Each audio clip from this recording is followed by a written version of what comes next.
You watered this morning. You watered yesterday morning too. And by 3 in the afternoon, your tomato plants are drooping in that cedar-raised bed under the harsh summer sun.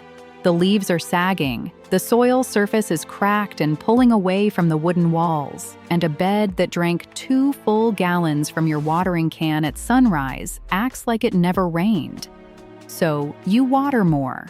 And tomorrow, it happens again. I want you to hear this clearly because it changes how you fix it. You are not underwatering. Your bed is over-drying.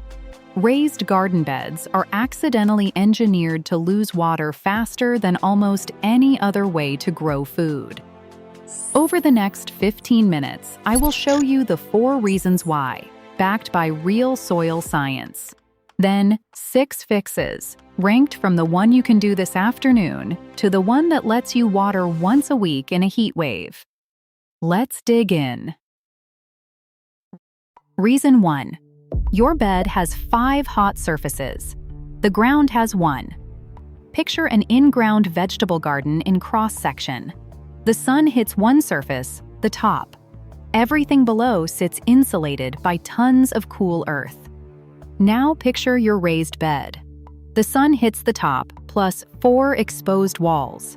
If those walls are dark-stained wood or galvanized metal, they absorb heat all day long and conduct it straight into the root zone. If you could point a thermal camera at a raised bed on a July afternoon, the edges would glow. The soil along those walls runs far hotter than the soil in the center. That matters twice over. Many vegetable roots start shutting down when soil climbs past the mid-80s Fahrenheit. And evaporation speeds up steeply as soil temperature rises, so a hotbed doesn't just stress roots. It actively pumps its own moisture into the air.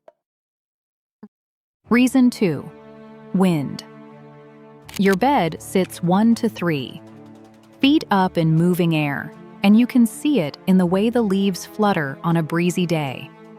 In calm conditions, a thin layer of humid air hovers right at the soil surface and slows evaporation down. Wind strips that layer away constantly, like a hairdryer on low. An in-ground garden gets some shelter from the surrounding terrain. A raised bed stands up and takes the full breeze on every side. Reason 3. Your bed is really a giant container. This one surprises a lot of gardeners. An in-ground bed is connected to meters of subsoil below it. Overnight, moisture actually wicks upward from that deep reservoir through capillary action, the same force that pulls water up a paper towel. The ground quietly refills itself.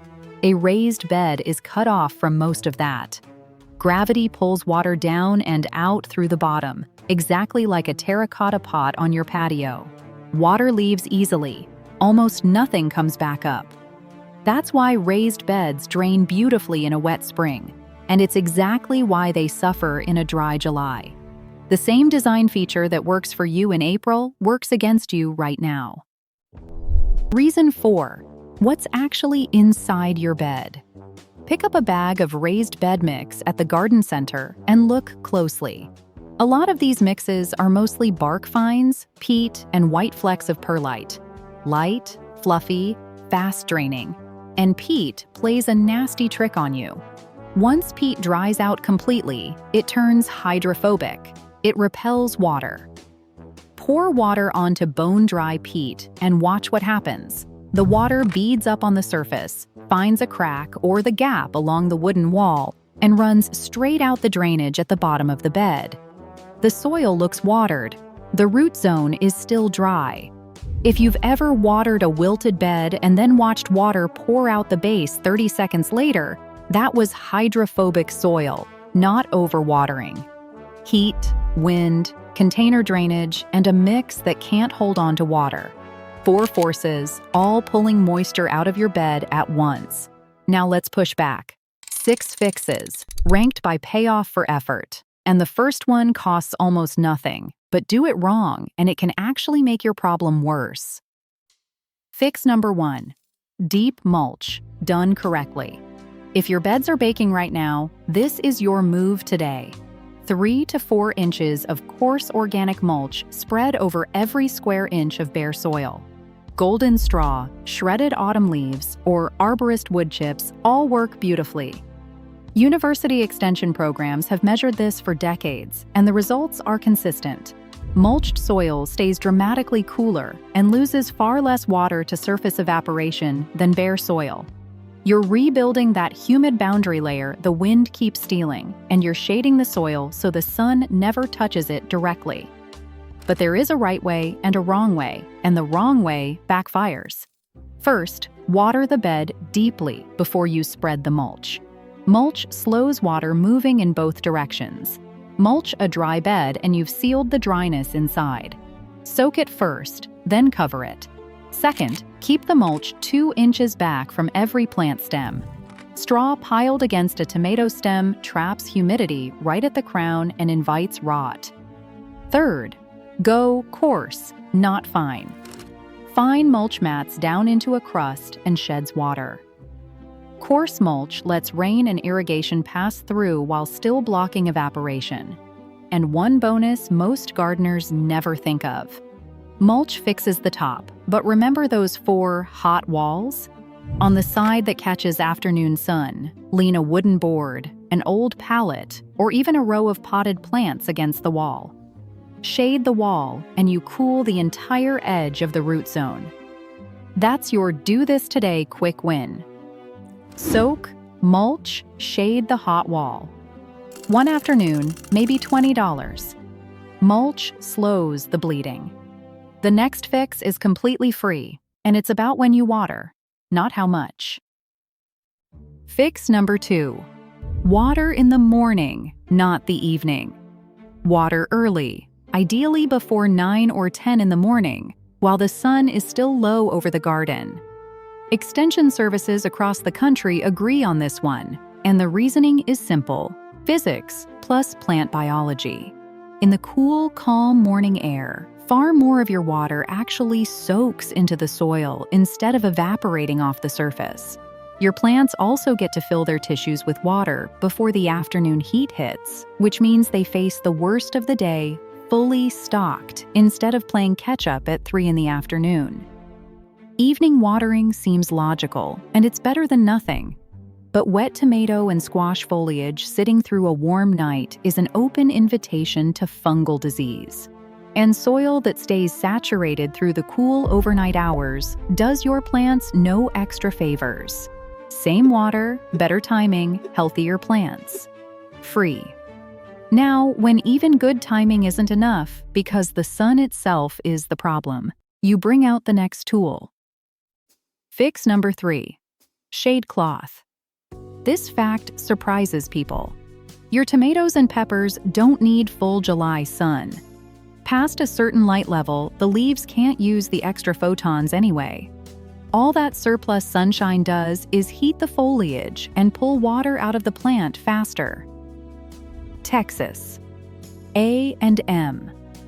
Agri-Life Extension, who know a thing or two about brutal Texas summers, recommend shade cloth in the 30 to 50% range for vegetables. 30 to 40% is the sweet spot for fruiting crops like tomatoes and peppers. Lettuce and leafy greens will happily take 50. 2 rules make it work. Suspend the black woven cloth on metal hoops or wooden stakes so it floats above the plants. Cloth resting directly on the leaves conducts heat right into them and blocks airflow. And you don't need to cover the whole day.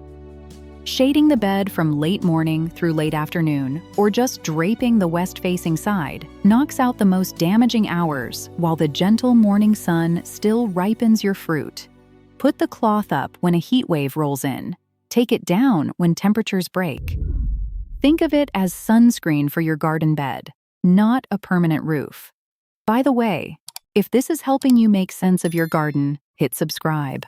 I break down the science behind raised bed growing every week, and the next fix on this list is 2,000 years old. Fix number 4.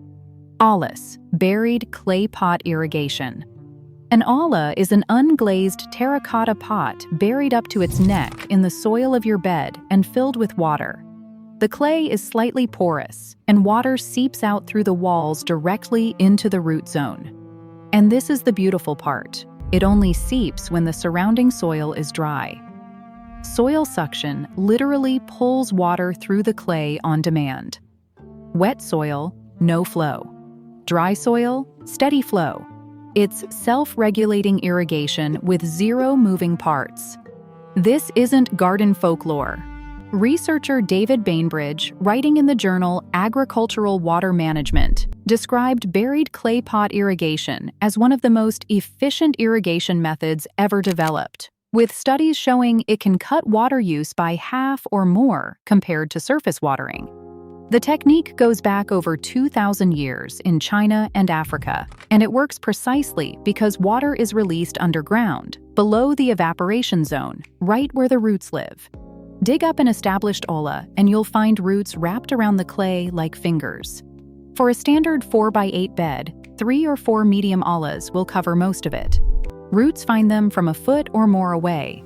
Refill them every 2 to 4 days, even in serious heat. No ollas at your garden center?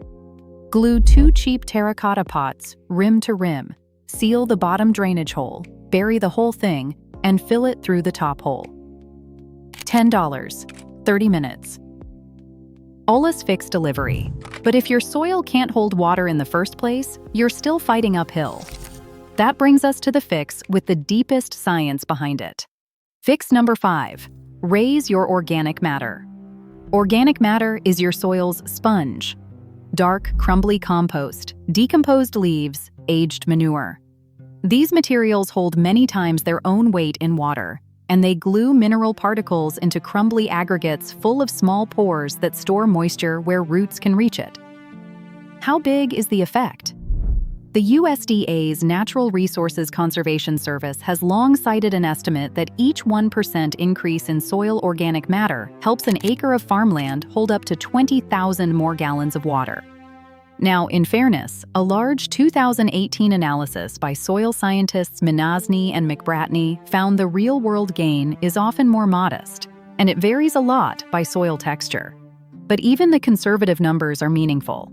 Scale it down to a 4x8 garden bed, and each percent of organic matter buys you somewhere between roughly 2 and 15 extra gallons of stored water, sitting in reserve every single day. That can be the difference between a bed that wilts by mid-afternoon and one that cruises to sunset. And remember that hydrophobic peat problem from earlier? Well-made compost resists it.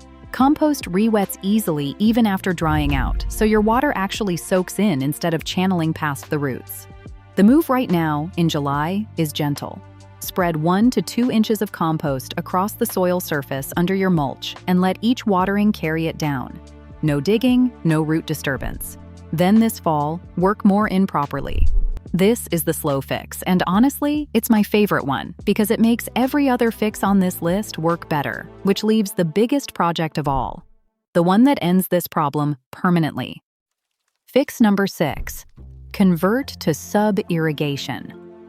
A sub-irrigated bed, often called a wicking bed, flips the whole system upside down.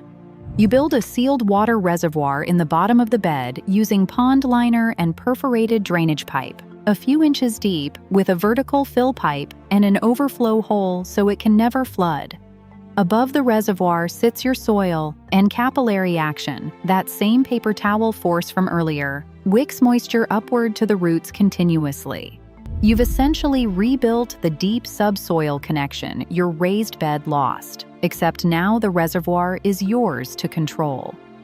Water never sits on the surface where the sun and wind can steal it. Beds like this commonly go 5 to 7 days between fills, even in a heat wave. It's a real project. Pond liner, drainage pipe, a weekend of work, and it's easiest when a bed is empty. I wouldn't recommend tearing apart a bed full of August tomatoes to do it, but if you're building new beds this fall, this is the direction the science points. And I've got a whole series on wicking beds coming, which I'll tell you about in just a second. So now you know what's actually happening at 3 in the afternoon. 5 hot surfaces instead of 1, wind stripping moisture off the soil, container drainage with no capillary refill, and a peat mix that repels water once it dries. And you've got 6 ranked answers. Soak and mulch today. Shift your watering to morning. Shade cloth at 30 to 40% when heat waves hit. Ollas for self-regulating delivery underground. Compost to grow your soil's sponge. And sub-irrigation when you're ready to solve it for good. Your bed was working against you. Starting this afternoon, it doesn't have to. Now, I genuinely want to know, because the answers vary wildly by region. How often are you watering in this July heat? Once a day? Twice? Tell me in the comments, along with your soil mix if you know it, and I'll point you at the fix that fits your situation. And that wicking bed series is coming next. The full build, step by step, on a standard 4x8 cedar frame. A raised bed you fill once a week while your neighbors drag garden hoses across the lawn every morning. If you grow in raised beds, you're going to want to see it. See you in the garden.